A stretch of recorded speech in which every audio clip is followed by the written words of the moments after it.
My son doesn't want to try hard at anything and is holding us emotionally hostage, because if we don't take care of him, he said he's going to end up homeless and is fine with that. Posted by you/communication own 884. My son is 23 years old, recently graduated with a mechanical engineering honors degree, and has no college debt. He doesn't want to do anything. He has a job at a bike shop 2 days a week and doesn't work more than that. He just wants to go to the gym and sit on his computer and phone. He has 2 younger siblings who have drive and direction, but he says nothing motivates him. For years, I thought he was depressed. He has been on antidepressants in the past and has had therapy. His most recent stint with a therapist ended after 20+ sessions, and he told me they couldn't figure out why he is the way he is. Out of desperation, I spoke to the therapist, who told me he didn't think my son was depressed, but that things are hard for young men now and he needs time. He has been tested for ADHD and is on medication for it, when he can be bothered to collect the prescription. He doesn't believe he has ADHD, by the way. He has burned bridges with friends and is burning bridges with us. He makes his own meals and takes them to his room to eat, despite being told he has to be part of the family if he's living here. We charge him rent but made the mistake of telling him we were saving it for him when he moves out. Starting this month, I'm deducting money for bills and food.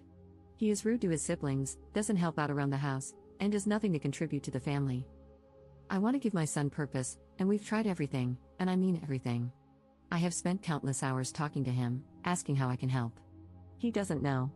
I've suggested he take a year off to do volunteer work, travel abroad, or work a menial job until he figures out what comes next. He wanted to move to California, where we used to live, and settle in San Francisco until he realized he couldn't afford it. I can't bear the thought of kicking him out, but I see no other option. I feel like we are being held emotional hostages, and the stress is unbearable. I am so upset that one of my children is like this. I feel equally responsible and resentful.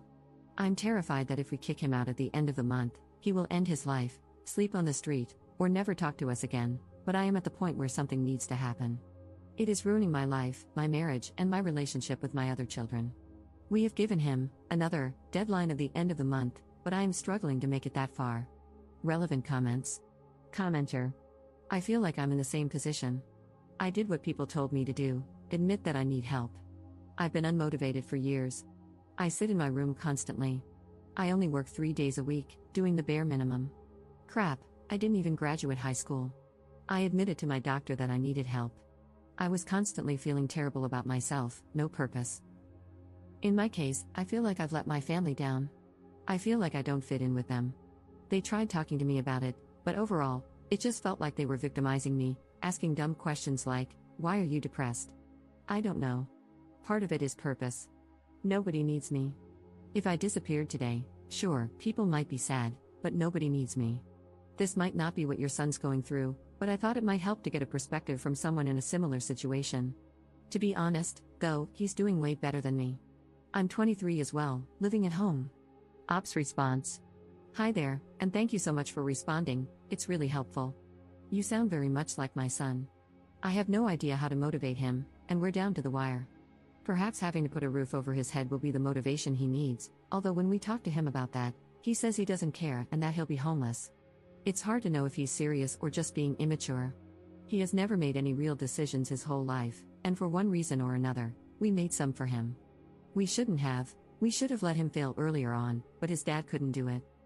Now, my son doesn't know how to make decisions and has spent so long alone in his bedroom that he doesn't really know how to operate in the real world. This is why I'm worried about kicking him out, but if we leave things the way they are, he could still be living at home at age 30 or 40, and he isn't nice to live with, so it's not something I'm prepared to do. Update 5 months later. Op commenting on another thread posted in r/UK that was titled, How to Get My Child Moving in Life. Parent of a child in a similar situation until I took action. My husband took the same stance as you, that nothing much could be done. We disagreed to the point of real marital stress. I had an epiphany and waited until he left for a business trip, then tackled the problem. My house, my rules. I removed my son's computer, phone, and all other devices and stored them off-site. My 23-year-old threw a fit and stayed in bed for 3 days, not moving. I checked on him to make sure he was alive, took him coffee and food, and talked calmly. After day 3, he got out of bed, sulked, then went back to bed again. This time, I did nothing, no food, no water, no conversation. He stayed in bed in a dark room and wallowed. Of course, I was worried and checked for movement, but nothing more. After a few more days, He got out of bed and said he didn't want to live like this anymore. He agreed he needed a change, agreed he needed antidepressants, and started hanging out with the family. I gave him his phone only when he left the house. Want access to the internet? Go and get it, I will not provide it. That was in January of this year. By March, he was several weeks into antidepressants, was rebuilding his relationship with his siblings, was less angry, and had a job. Full disclosure, my husband made him go into the office with him every single day to look for work. My son did the bare minimum, but eventually, my husband found a job that looked interesting. He applied and got it.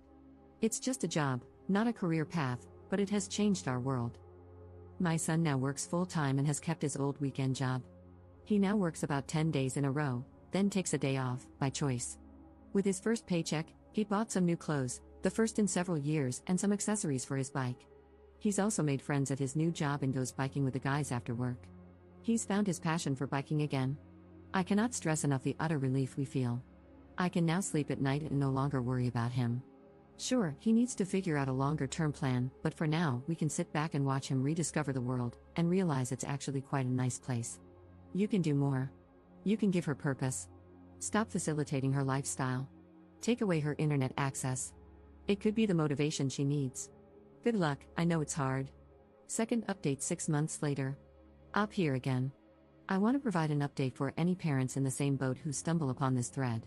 It's been a year since my original post, and our lives have changed unrecognizably for the better.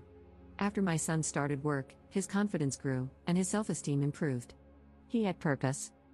Over the last year, we kept revisiting the move, and sometimes things got heated, but we stuck to our guns until we gave him a hard deadline. The deadline came, and we made him leave the house. It was so hard, we didn't sleep for 2 days, and my husband caved and asked him to come back. The shock of us making him move into a hotel had the desired effect. It took several more months and lots of reminders, but he eventually found a place on his own and moved out last month. He is now living independently, just a few minutes from his work, and is loving it. He enjoys earning money and paying his own way. He has experience buying a washing machine, learned how to plumb it in, and understands that sometimes you have to take a day off work to accept deliveries. He is learning that no one is going to unpack the boxes but himself, and that if he wants food, he has to go and buy it, even if he's tired. We offer our help and have, of course, helped a lot, but we haven't picked up any pieces. This is all on him. And best of all, our relationship is getting back on track. He comes over every Sunday for dinner, hangs out, and catches us up with his news. He is feeling so good about himself and loves standing on his own 2 feet. Relevant comments. Commenter. It turns out that many people are weirdly happier and feel more purposeful when working, even at a crappy job, compared to having no job at all. I spend most of my work shift dreaming about playing video games, and I resent having to waste the best part of my life slaving away at my desk. But when I'm unemployed and just screwing around, those video games really don't keep me entertained. They become just something to do to pass the monotony of doing nothing important. However, I treasure my time playing after work when my wife and I are side by side, enjoying it together. Commenter 2. I think this sort of hopeless, unliving existence is on the rise, at least in the US and other Western countries. Lots of young people just don't have lives to start with. Our economy is screwed, there's no reason to believe hard work will ever pay off in the way we were promised, and pure distraction is pushed at us from every screen, and there are a lot of screens around. It's also definitely a privileged affliction. People who don't have parents to subsidize their non-existence obviously have to work enough to pay for their essentials, even if they're still depressed or purposeless. I think it also stems from the disparity between how middle-class kids expected adulthood to look and what living in our society is actually like. If you expected to get your degree, immediately land a solid job, and begin pursuing a spouse and family, hitting the real world today must feel like crashing into a brick wall at full speed.